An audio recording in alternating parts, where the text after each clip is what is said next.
En las profundidades del Archivo Histórico de Luisiana se encuentra una colección de documentos que las autoridades intentaron ocultar durante casi 4 décadas.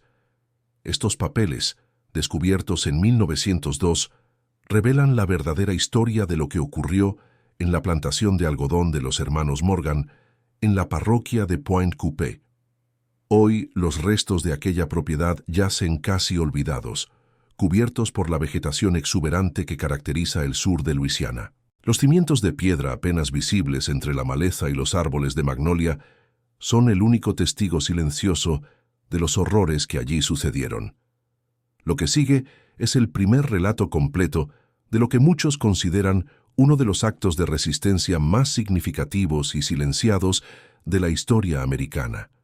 La niebla matutina cuelga pesada sobre los campos donde una vez se extendían interminables hileras de algodón, como si la tierra misma intentara ocultar los secretos que guarda.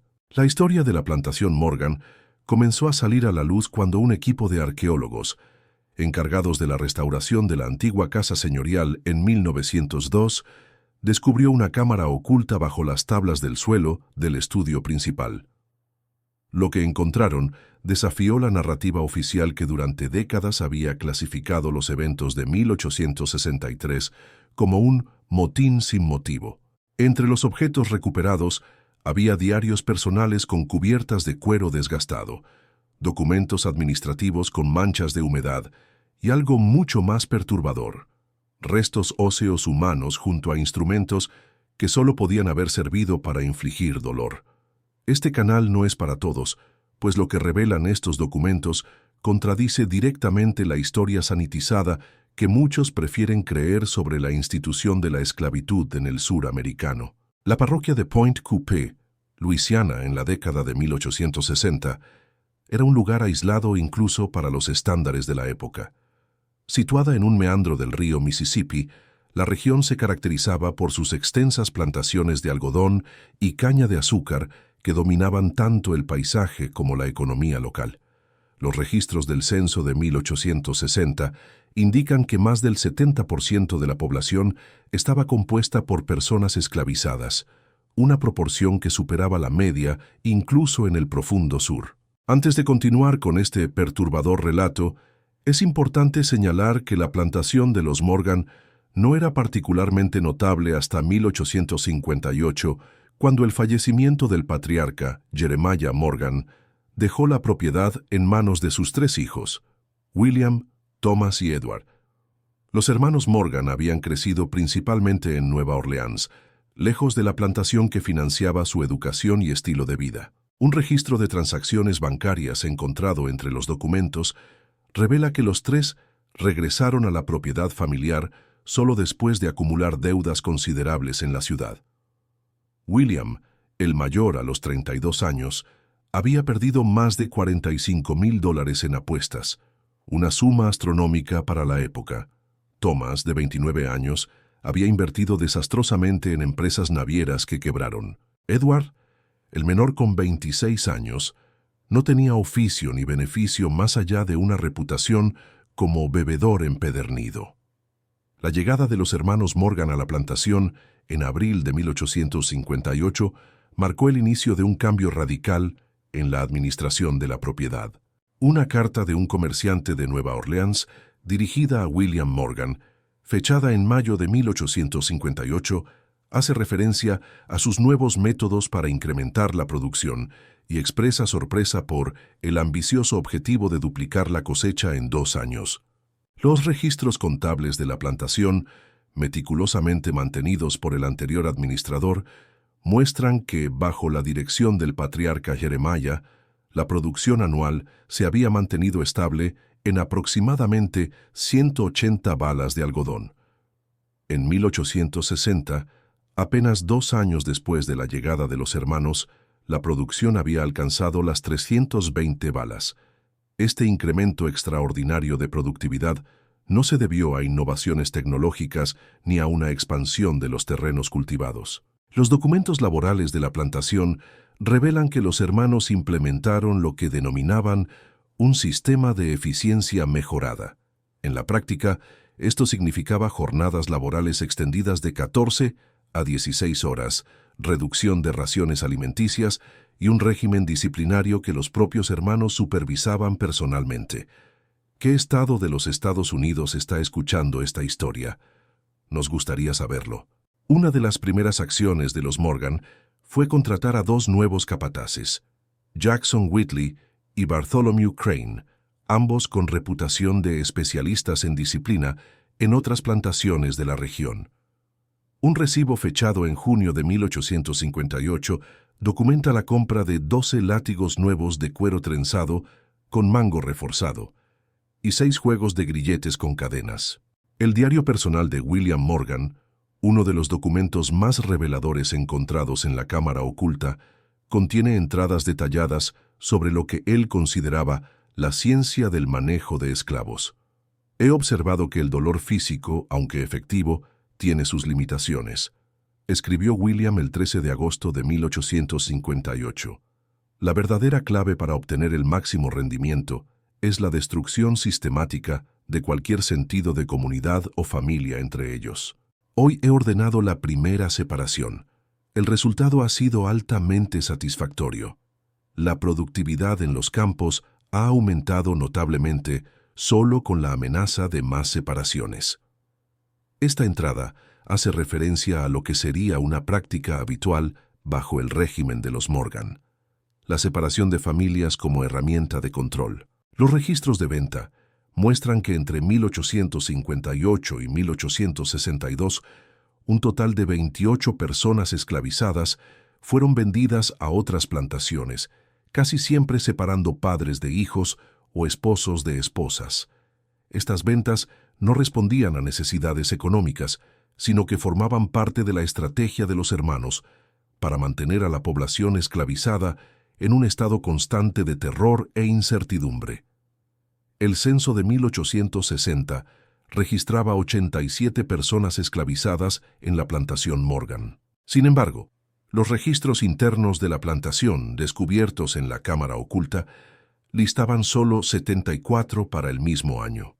Esta discrepancia pasó desapercibida para las autoridades, pero los diarios y documentos revelan la siniestra verdad detrás de estos números. Thomas Morgan, quien parecía llevar un registro meticuloso de todos los aspectos de la plantación, anotó en su cuaderno personal: tercera prueba de resistencia completada hoy. Sujeto no sobrevivió. Whitley se encargará de la disposición como de costumbre. Productividad del grupo aumentada en un 8% desde la demostración. Estas crípticas entradas hacen referencia a lo que los documentos posteriores revelarían como sesiones ejemplares, un eufemismo para torturas públicas diseñadas para aterrorizar a los demás trabajadores esclavizados. Los restos óseos encontrados en la cámara oculta mostraban claras evidencias de trauma contundente repetido, fracturas defensivas en los antebrazos y marcas de quemaduras. Un análisis forense realizado en 1902 estimó que pertenecían a al menos 5 individuos diferentes, todos adultos jóvenes. Entre los documentos más perturbadores se encuentra el diario de Sarah, una mujer esclavizada que servía en la casa principal y que, a escondidas, había aprendido a leer y escribir. Su testimonio, escrito en los márgenes de un libro de contabilidad descartado, ofrece una perspectiva desde dentro de la casa grande. Miss Emily dejado este mundo hoy. Solo 16 años tenía. Señor Edward la llamó a su habitación anoche. Los gritos nos mantuvieron despiertos. Esta mañana la encontraron ahorcada en el establo. Dicen que se quitó la vida. Mentiras. Todos sabemos la verdad. Es la tercera este año. Nadie habla de las otras. La referida Emily no aparece en ningún registro oficial de muertes, ni tampoco las otras 2 jóvenes mencionadas. Los hermanos Morgan parecían tener un acuerdo con el médico local, Dr. Ambrose Latimer, quien firmaba certificados de defunción atribuyendo estas muertes a fiebres o accidentes, cuando se molestaban siquiera en registrarlas. Una carta del Dr. Latimer a William Morgan, fechada en noviembre de 1861, hace una velada referencia a este arreglo. He cumplido con nuestra disposición habitual respecto al reciente incidente. Confío en que mi discreción continúe siendo reconocida en nuestros acuerdos financieros.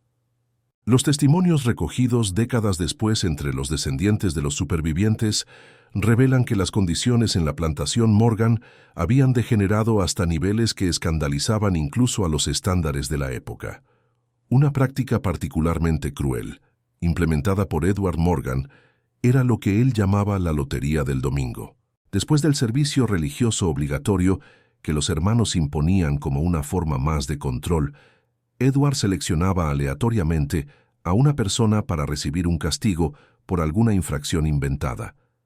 Este ritual semanal mantenía a todos en un estado constante de ansiedad y terror. Mientras tanto, en los campos, los capataces Whitley y Crane implementaban su propio régimen de terror. Bartholomew Crane, según múltiples testimonios, tenía la costumbre de llevar un pequeño cuaderno donde anotaba meticulosamente cada infracción, real o imaginaria, para luego aplicar castigos desproporcionados al final de la jornada. Jackson Whitley, por su parte, era conocido por su afición a experimentar con nuevas formas de castigo físico que no dejaran marcas permanentes que pudieran reducir el valor de los esclavizados. La investigación tomó un giro más oscuro cuando los arqueólogos descubrieron, entre los documentos de la cámara oculta, un mapa detallado de la plantación con marcas en varios lugares apartados de los campos. Las excavaciones posteriores en estos puntos revelaron fosas comunes sin marcar, conteniendo los restos de al menos 17 personas. Los análisis forenses indicaron que muchas de estas personas habían muerto a causa de desnutrición severa, enfermedades no tratadas y, en varios casos, trauma craneal contundente. Lo que los hermanos Morgan no habían previsto era que su régimen de terror, lejos de quebrar el espíritu de las personas esclavizadas, estaba creando las condiciones para una resistencia organizada y determinada. Entre los documentos encontrados en la cámara oculta, había varios papeles con un sistema de símbolos y marcas que los investigadores posteriores identificaron como un código secreto desarrollado por un grupo liderado por un hombre llamado Solomon, quien había sido capataz bajo el mandato del viejo Jeremiah Morgan antes de ser degradado por los hermanos. Solomon, según revelan los documentos, había nacido en la plantación y conocía cada rincón de la propiedad. Más importante aún, sabía leer y escribir, habilidades que había adquirido en secreto y que le permitían interceptar y comprender las comunicaciones de los Morgan. Un fragmento de papel encontrado entre los documentos, escrito con este código y posteriormente descifrado, revela la meticulosa planificación que precedió a los eventos de la noche del 17 de agosto de 1863. Todos los elementos en posición. La luna nueva nos favorecerá. 7 han confirmado participación directa. 20 más proporcionarán coartada. El acceso a la casa grande está asegurado gracias a J. Las herramientas están ocultas en el lugar acordado. Que Dios perdone lo que debemos hacer. La referencia a J se cree que alude a Josephine, una joven que trabajaba en la cocina de la casa principal y que, según los diarios de Sarah, había sufrido repetidos abusos por parte de Thomas Morgan. Josephine habría proporcionado información crucial sobre los hábitos nocturnos de los hermanos, y más importante aún, habría asegurado que las puertas traseras de la mansión quedaran desbloqueadas la noche señalada. El evento catalítico que precipitó la acción parece haber sido particularmente brutal, incluso para los estándares de la plantación Morgan.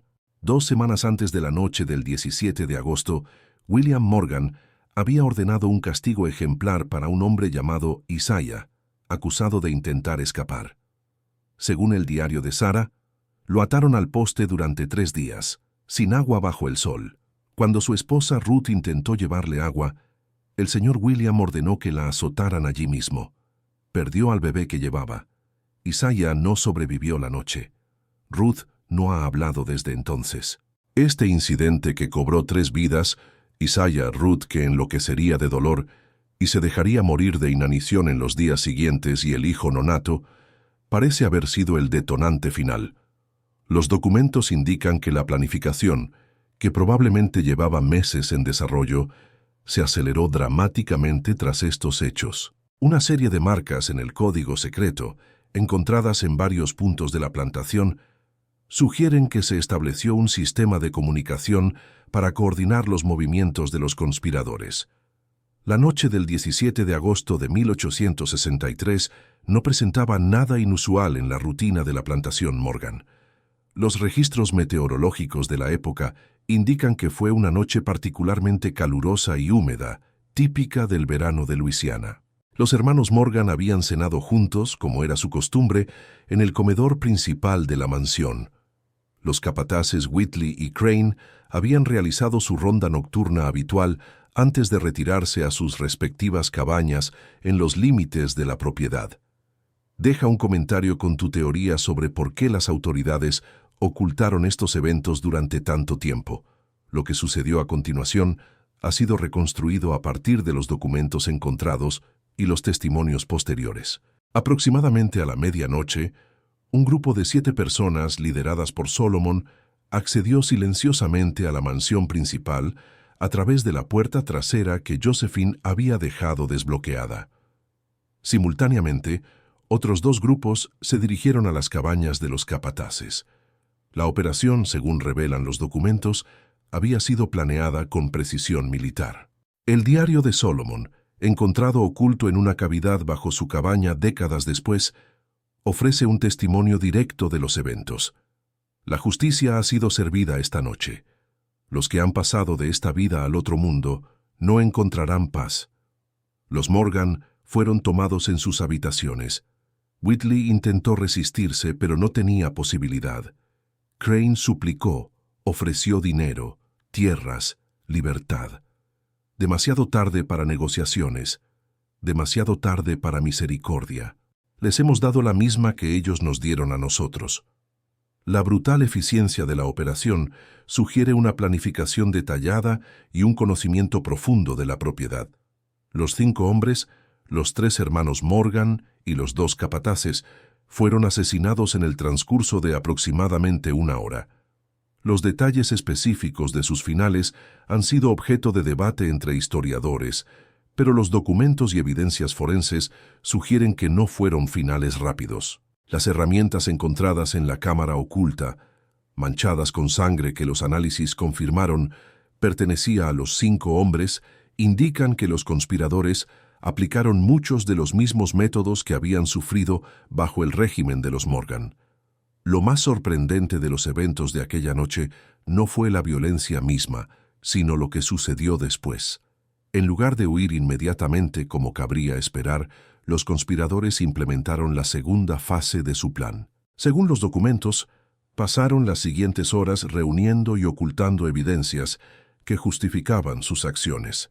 Diarios, registros contables fraudulentos, instrumentos de tortura y los restos de las víctimas no registradas de los Morgan fueron cuidadosamente recopilados y escondidos en la cámara secreta bajo el estudio principal, cuya existencia aparentemente era desconocida incluso para los hermanos.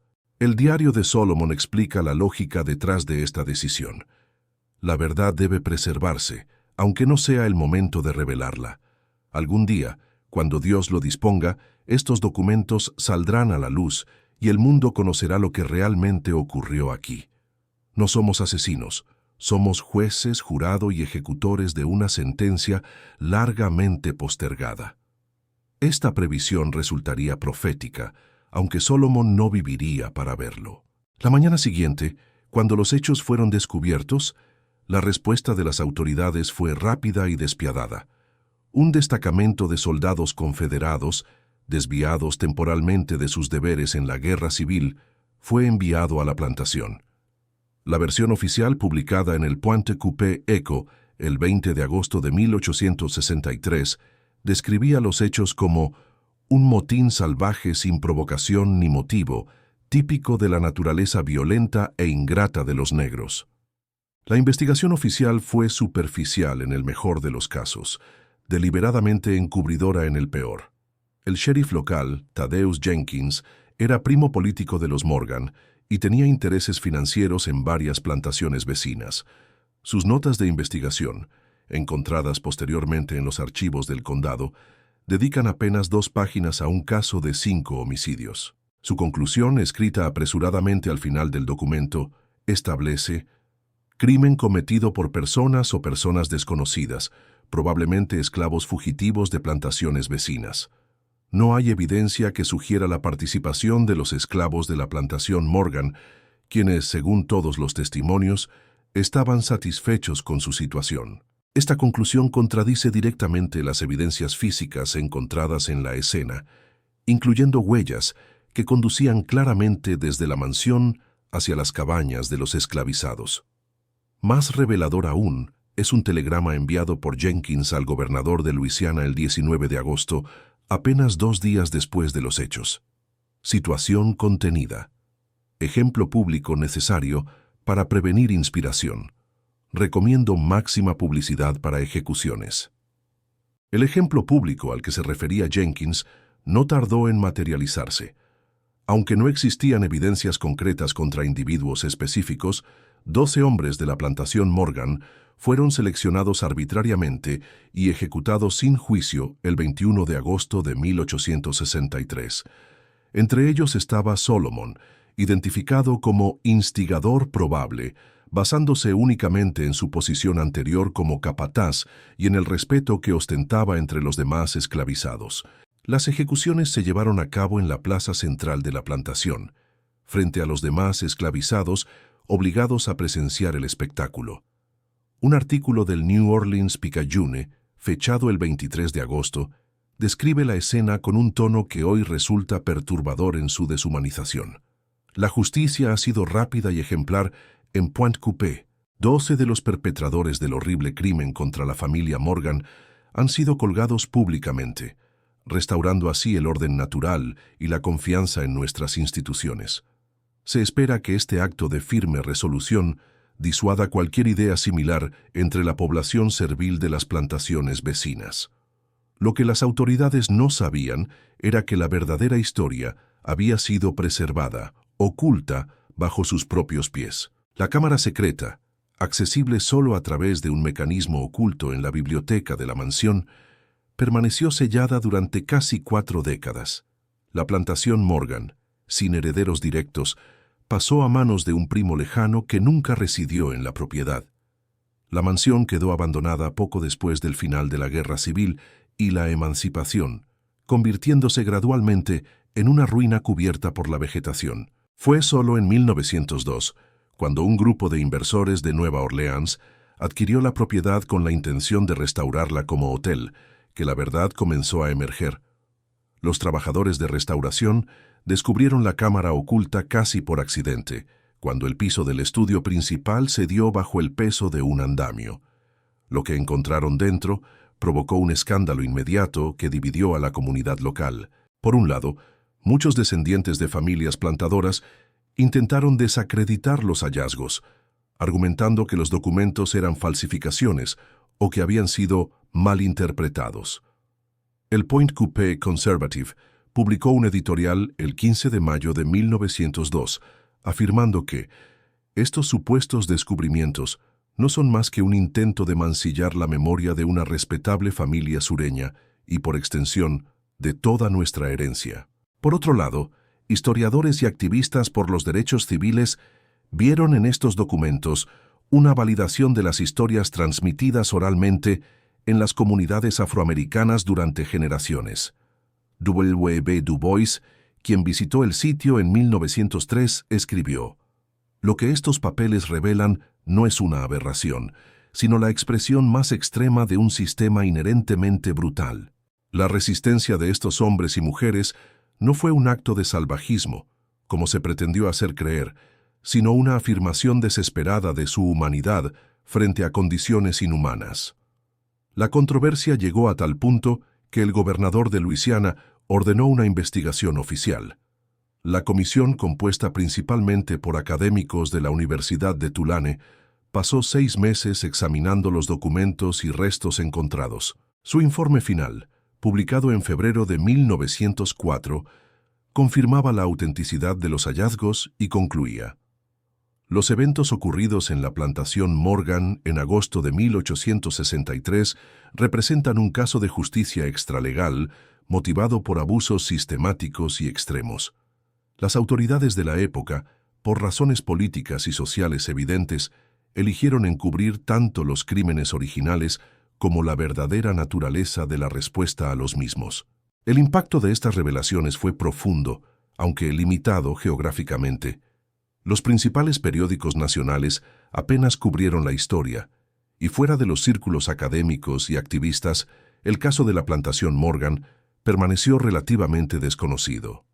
Sin embargo, para las comunidades afroamericanas de Luisiana, y especialmente para los descendientes de los esclavizados de la plantación Morgan, la validación de su historia oral representó un momento significativo.